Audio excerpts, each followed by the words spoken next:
అమరావతి రాజధాని ప్రస్తుతం ఈ అంశం అనేటువంటిది ఆంధ్ర రాష్ట్రంలోనే కాదు, తెలుగువారు ఎక్కడున్నప్పటికీ ఓ ట్రెండింగ్ పాయింట్గా మారింది. మరీ ముఖ్యంగా కూటమి ప్రభుత్వం వచ్చిన తర్వాత ఈ ప్రాంతవాసుల్లో కోటి ఆశలు రేకెత్తించాయని చెప్పాలి. కారణం, గతంలో నిలిచిపోయినటువంటి ఈ యొక్క అభివృద్ధి పనులు తిరిగి ప్రారంభం కావటమే ప్రధాన అంశంగా చెప్పచ్చు. కొద్ది నెలల క్రితం వరకు అమరావతి రాజధాని చూడటానికే ఆసక్తి చూపినటువంటి ఇతర ప్రాంతానికి చెందినటువంటి ప్రజానీకం కావచ్చు, టూరిస్టులు కావచ్చు, ఎవరైనా కావచ్చు, ఇప్పుడు అమరావతి ఎలా ఉంటుంది, ఎక్కడ ఉంది, ఎలా చేరుకోవాలనే అంశంపై ఎక్కువ మంది ఆసక్తి చూపిస్తూ ఉన్నారు. గుంటూరు, విజయవాడ నగరాల మధ్య మంగళగిరి, తాడేపల్లి, తుళ్లూరు మండలాల్లోని మొత్తం 29 గ్రామాల్లో రాజధాని నిర్మాణం కాబోతుంది. ఇప్పటికే ఎలగపూడిలో సెక్రటేరియట్, అదేవిధంగా హైకోర్టు, ప్రముఖ విద్యా సంస్థలైన విట్టు, ఎస్ఆర్ఎం, అమృత లాంటి విద్యా సంస్థలు కూడా ఇప్పటికే పూర్తి చేశారు. అమరావతి రాజధాని చుట్టుపక్కల అనేక పుణ్యక్షేత్రాలు ఉన్నాయి. మంగళగిరి శ్రీ లక్ష్మీనరసింహ స్వామివారి ఆలయం, అదేవిధంగా తాళ్లాయపాలెంలో కోటిలింగాల క్షేత్రము, ఉండవల్లి సమీపంలో ఉండవల్లి గృహలు, ఇట్లా ప్రతిదీ ఎంతో విలువైనటువంటి అతి పురాతనమైనటువంటి కట్టడాలు ఇక్కడ వీక్షించవచ్చు. ముందుగా విజయవాడ వైపు నుంచి వెలగపూడి చేరుకునేటువంటి ప్రజానీకానికి విజయవాడ బస్టాండ్ దగ్గర నుంచి వెలగపూడి చేరుకోవడానికి కరకట్ట మార్గం ద్వారా దాదాపు 19 కిలోమీటర్లు ఉంటుంది.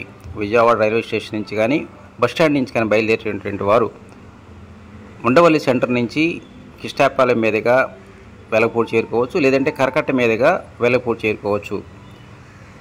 అదేవిధంగా సిటీ సర్వీసు మంగళగిరి వరకు వయా మంగళగిరి ద్వారా వెలగపూడికి సిటీ సర్వీస్ రన్ చేస్తూ ఉన్నారు. ఇక మంగళగిరి డిపో నుంచి ఉదయం సాయంత్రం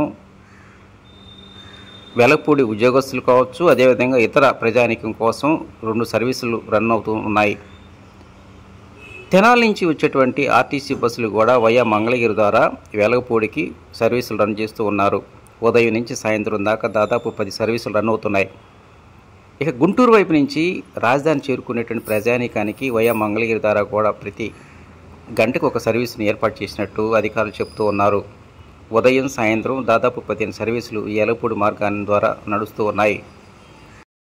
ఇక రైలు మార్గం ద్వారా వచ్చినటువంటి ప్రయాణికులు అమరావతిని చేరుకోవాలంటే మంగళగిరి రైల్వే స్టేషన్ నుంచి బస్టాండ్కు కోతవేటు దూరం మాత్రమే ఉంటుంది. బస్టాండ్ నుంచి ఆర్టీసీ బస్సులతో పాటు ఆటోలు కూడా అందుబాటులో ఉంటాయి. కేవలం 15 నిమిషాల్లోపే వెలగపూడిలో ఉన్నటువంటి ఏపీ సెక్రటేరియట్, హైకోర్టు, అదేవిధంగా ప్రముఖ విద్యా సంస్థలైనటువంటి ఎస్ఆర్ఎం, విట్టు, అమృత యూనివర్సిటీలను చేరుకోవచ్చు. నెల రోజుల క్రితం వరకు విజయవాడ, గుంటూరు, ఇతర ప్రాంతాల నుంచి వెలగపూడి వెళ్ళేటువంటి వారి సంఖ్య చాలా తక్కువగా ఉండేది. కానీ ఈ నిర్మాణ పనులు మొదలుపెట్టిన తర్వాత శ్రామికులు, సాధారణ ప్రజానీకం, ఉద్యోగస్తులతో ఈ ఆర్టీసీ బస్సుల నుంచి కావచ్చు, ఇతర 4-వీలర్ వాహనాల ద్వారా కావచ్చు వెలగపూడి ప్రాంతానికి చేరేటువంటి వారి సంఖ్య గణనీయంగా పెరుగుతుందంటున్నారు ఆర్టీసీ అధికారులు.